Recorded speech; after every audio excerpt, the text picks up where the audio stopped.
Hi hello friends, welcome back to my channel. ಇವತ್ತು ಬಸ್ಸಾರು ಮತ್ತೆ ಪಲ್ಯ ಮಾಡೋದು ಹೇಗೆ ಅಂತ ತಿಳ್ಕೊಳ್ಳೋಣ ಬನ್ನಿ. ಬೇಕಾಗುವ ಪದಾರ್ಥಗಳು: ಆಲೂಗೆಡ್ಡೆ, ಹೀರೆಕಾಯಿ, ಗೆಡ್ಡೆಕೋಸು ಮತ್ತು ಕ್ಯಾರೆಟ್. ಕಾಳುಗಳಲ್ಲಿ ಹೆಸರು ಕಾಳು, ನಾನು ಸ್ವಲ್ಪ ಇಲ್ಲಿ ಅವರೆಕಾಳನ್ನು ತಗೊಂಡಿದ್ದೀನಿ, ಹಾಗೆ ಕಡಲೆಕಾಳನ್ನ ತಗೊಂಡಿದ್ದೀನಿ. ಕಾಳುಗಳನ್ನು ನೆನೆ ಇಟ್ಕೊಂಡಿದ್ದೆ ನೋಡಿ. ಎಲ್ಲದನ್ನು ಇವಾಗ ಕುಕ್ಕರಲ್ಲಿ ಹಾಕೊಳ್ತಾ ಇದ್ದೀನಿ. ಹೆಚ್ಚಿಟ್ಟಿರುವಂತ ಎಲ್ಲ ತರಕಾರಿಗಳನ್ನ ಹಾಕೊಳ್ತಾ ಇದ್ದೀನಿ. ಇದನ್ನ ಹಾಕ್ಬಿಟ್ಟು 2 ವಿಷಲ್ ಹಾಕ್ತೀನಿ. ನೀರು ಬೇಕಾಗುವಷ್ಟು ಹಾಕೊಳ್ಳಿ. ಈಗ ಮಸಾಲೆಗೆ ಬೇಕಾದಂತ ಐಟಮ್ಗಳು: ಫ್ರೈ ಮಾಡೋದಕ್ಕೆ ಈರುಳ್ಳಿ, ಟೊಮ್ಯಾಟೊ ಹಾಗೂ ಬೆಳ್ಳುಳ್ಳಿಯನ್ನ ತಗೊಂಡಿದ್ದೀನಿ. ಇದನ್ನ ಫ್ರೈ ಮಾಡಿಬಿಟ್ಟು ಮಸಾಲೆಗೆ ಹಾಕೊಳ್ಬೇಕು. ಮಸಾಲೆ ರುಬ್ಬೋದಕ್ಕೆ ಬೇಕಾದಂತ ಐಟಮ್ಗಳು: ಸಾಂಬಾರ್ ಪೌಡರು, ಕಾಯಿ ತುರಿ, ಹುಣಸೆ ಹಣ್ಣು ಹಾಗೂ ಕೊತ್ತಂಬರಿ ಸೊಪ್ಪನ್ನ ನಾನು ಯೂಸ್ ಮಾಡ್ಕೊಳ್ತಾ ಇದ್ದೀನಿ. ಸಾರು ಕುದೀತಾ ಇರಬೇಕಾದ್ರೆ ಹಾಕಬೇಕಾದಂತಹ ಐಟಮ್ಸ್ಗಳು: ಹಸಿಮೆಣಸಿನ್ಕಾಯಿ, ಕರಿಬೇವಿನ ಎಲೆ, ಅರಿಶಿನ ಪುಡಿ, ಸ್ವಲ್ಪ ಜೀರಿಗೆ ಪುಡಿ, ಬೆಲ್ಲ ಹಾಗೂ ಉಪ್ಪನ್ನ ತಗೊಂಡಿದ್ದೀನಿ ನೋಡಿ. ಈಗ ನಾನು ಪಲ್ಯಕ್ಕೆ ಬೇಕಾಗಿರೋದನ್ನ ತೋರಿಸ್ತೀನಿ ನೋಡಿ. ಕಡಲೆಬೇಳೆ, ಉದ್ದಿನಬೇಳೆ, ಸಾಸಿವೆ, ಜೀರಿಗೆ, ಕರಿಬೇವಿನ ಸೊಪ್ಪು ಹಾಗೂ ಆನಿಯನ್ ತಗೊಂಡಿದ್ದೀನಿ. ಸ್ವಲ್ಪ ಮೆಣಸಿನ್ಕಾಯಿ ತಗೊಂಡಿದ್ದೀನಿ. ಈ ಕೊತ್ತಂಬರಿ ಸೊಪ್ಪು ಅಂದ್ಬಿಟ್ಟು ನಾನು ಲಾಸ್ಟಲ್ಲಿ ಹಾಕೋದಕ್ಕೆ ಅಂತ ಸ್ವಲ್ಪ ಕಟ್ ಮಾಡಿ ಇಟ್ಕೊಂಡಿದ್ದೀನಿ. ಈಗ ಬನ್ನಿ, ಹೋಳೆಲ್ಲ ಚೆನ್ನಾಗಿ ಬೆಂದಿದೆ, ಹೋಳು ಕಾಳೆಲ್ಲ ಚೆನ್ನಾಗಿ ಬೆಂದಿದೆ. ಇದನ್ನ ನಾವು ಕಟ್ಟನ್ನ ಇನ್ನೊಂದು ಪಾತ್ರೆಗೆ ಸಪ್ರೇಟ್ ಮಾಡ್ಕೊಳ್ಳೋಣ ಬನ್ನಿ. ಈ ಕಾಳು ತರಕಾರಿಗಳನ್ನ ಮತ್ತೆ ನೀರನ್ನ ಸಪ್ರೇಟ್ ಮಾಡ್ಕೋಬೇಕು ನೋಡಿ. ಅಡಿಗಡೆ ಒಂದು ಪಾತ್ರೆ ಇಟ್ಬಿಟ್ಟು ನಾನು ಅದನ್ನ ಜರಡಿ ಹಿಡ್ಕೊಳ್ತಾ ಇದ್ದೀನಿ. ಬೆಂದಿರೋಂಥ ಕಾಳೆಲ್ಲ ಸಪ್ರೇಟ್, ಕಾಳು ತರಕಾರಿ ಸಪ್ರೇಟ್ ಆಗತ್ತೆ, ನೀರೇ ಸಪ್ರೇಟ್ ಆಗತ್ತೆ. ಆ ನೀರನ್ನ ಯೂಸ್ ಮಾಡ್ಬಿಟ್ಟು ನಾವು ಸಾರು ಮಾಡಬಹುದು ನೋಡಿ. ಈ ತರ ಚೆನ್ನಾಗಿ ಬಸ್ಕೋಬೇಕು. ಬಸ್ತಿದೆ. ಈಗ ಚೆನ್ನಾಗಿ ಕಟ್ಟೀಗ ಇಳ್ದಿದೆ ಫುಲ್ಲು ಕೆಳಗಿರೋ ಪಾತ್ರೆಗೆ. ನಾನು ಇವಾಗ ಇದನ್ನ ಕಾಳುಗಳನ್ನೆಲ್ಲ ಒಂದು ಪ್ಲೇಟ್ ಒಳಗಡೆ ಇಟ್ಕೊಳ್ತಾ ಇದ್ದೀನಿ ನೋಡಿ. ಕಟ್ಟನ್ನ ಹಾಗೆ ಇಟ್ಕೊಂಡಿರ್ತೀನಿ. ಈಗ ಮಸಾಲೆಗೆ ಬೇಕಾಗಿರೋಂತಹ ಐಟಮ್ಗಳನ್ನ ಫ್ರೈ ಮಾಡ್ಕೊಳ್ಳೋಣ ಬನ್ನಿ.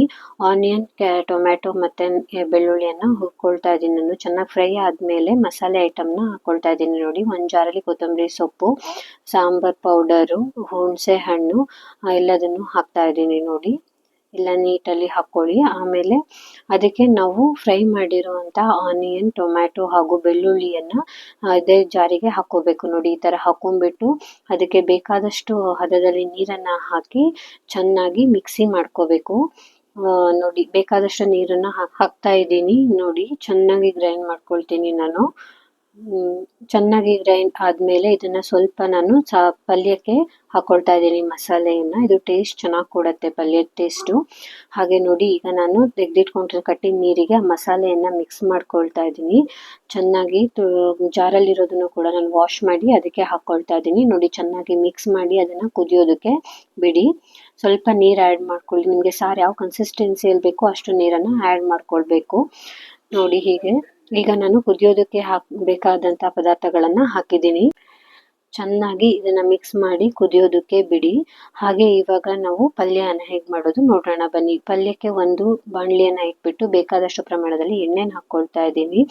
ಇದಕ್ಕೆ ಕಡಲೆಬೇಳೆ, ಉದ್ದಿನಬೇಳೆ, ಕರಿಬೇವು, ಹಸಿಮೆಣಸಿನ್ಕಾಯಿ ಎಲ್ಲ ಹಾಕ್ಬಿಟ್ಟು ಚೆನ್ನಾಗಿ ಮಿಕ್ಸ್ ಮಾಡ್ಕೊಳ್ತಾ ಇದ್ದೀನಿ. ಸಾಸಿವೆ ಜೀರಿಗೆನೂ ಹಾಕಿ ಆನಿಯನ್ ಹಾಕಿದ್ರ ಮೇಲೆ ಅರಿಶಿಣ, ಉಪ್ಪು ಹಾಗೂ ಸ್ವಲ್ಪ ರುಚಿಗೆ ತಕ್ಕಷ್ಟು ಸಕ್ಕರೆಯನ್ನ ಹಾಕಿ ಚೆನ್ನಾಗಿ ಫ್ರೈ ಮಾಡಬೇಕು ನೋಡಿ. ಫ್ರೈ ಆಗ್ತಾ ಇದೆ. ಚೆನ್ನಾಗಿ ಫ್ರೈ ಆದ್ಮೇಲೆ ನಾನು ಇದಕ್ಕೆ ಕಾಳುಗಳನ್ನ ಹಾಕ್ತೀನಿ ನೋಡಿ. ಕಾಳು ತರಕಾರಿಗಳನ್ನ ಹಾಕೊಳ್ತೀನಿ. ಪಲ್ಯನ ಇವಾಗ ಚೆನ್ನಾಗಿ ಮಿಕ್ಸ್ ಮಾಡಬೇಕು ನೋಡಿ. ಎಲ್ಲ ಕಡೆನೂ ಚೆನ್ನಾಗಿ ಮಿಕ್ಸ್ ಮಾಡ್ಕೊಳ್ಳಿ.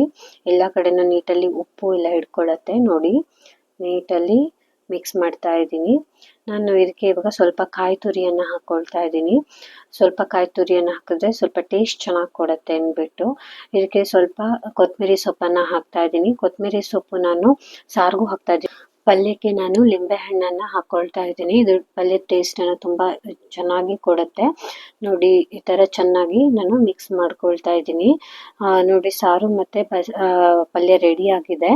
ಇದು ಮುದ್ದೆ ಜೊತೆ ತುಂಬಾನೇ ಟೇಸ್ಟಿಯಾಗಿರುತ್ತೆ ತಿನ್ನೋದಕ್ಕೆ. ರೈಸ್ ಜೊತೆ ಕೂಡ ತುಂಬ ಚೆನ್ನಾಗಿರುತ್ತೆ. ಚೆನ್ನಾಗಿ ಎಲ್ಲದನ್ನು ಮಿಕ್ಸ್ ಮಾಡಿ ಇಟ್ಕೊಳ್ತಾ ಇದ್ದೀನಿ. ಈಗ ಸಾರು ಕೂಡ ತುಂಬ ಚೆನ್ನಾಗಿ ಕುದೀತಾ ಇದೆ ನೋಡಿ. ಈ ಥರ ಚೆನ್ನಾಗಿ ಕುದಿಬೇಕು ಸಾರು. ಈಗ ಒಗ್ಗರಣೆ ರೆಡಿ ಮಾಡ್ಕೊಳ್ಳೋಣ ಬನ್ನಿ. ಒಂದು ಪ್ಯಾನಲ್ಲಿ ನಾನು ಇವಾಗ ಸ್ವಲ್ಪ ಎಣ್ಣೆ ಕಾಯೋದಕ್ಕೆ ಇಟ್ಟಿದ್ದೀನಿ. ಇದಕ್ಕೆ ಸ್ವಲ್ಪ ನಾನು ಬೆಳ್ಳುಳ್ಳಿಯನ್ನು ಹಾಕ್ಕೊಳ್ತಾ ಇದ್ದೀನಿ. ಬೆಳ್ಳುಳ್ಳಿನ ಚೆನ್ನಾಗಿ ಫ್ರೈ ಮಾಡ್ಕೊಳ್ತೀನಿ ನೋಡಿ. ಈ ಕಲರಿಗೆ ಬಂದಮೇಲೆ ನಾನು ಇದಕ್ಕೆ ಸಾಸಿವೆನ ಹಾಕ್ತಾ ಇದ್ದೀನಿ. ಸಾಸಿವೆ ಚಟಪಟ ಅಂದಮೇಲೆ ಪಲ್ಯ ಮತ್ತು ಸಾರಿಗೆ ಎರಡಕ್ಕೂ ನಾನು ಒಗ್ಗರಣೆ ಹಾಕ್ತೀನಿ ನೋಡಿ. ಬಸ್ಸಾರು ಪಲ್ಯ ಇವಾಗ ರೆಡಿ ಇದೆ. ಇದನ್ನ ಟ್ರೈ ಮಾಡಿ, ಟೇಸ್ಟ್ ಮಾಡಿ, ರಿವ್ಯೂ ಮಾಡಿ. Thank you so much.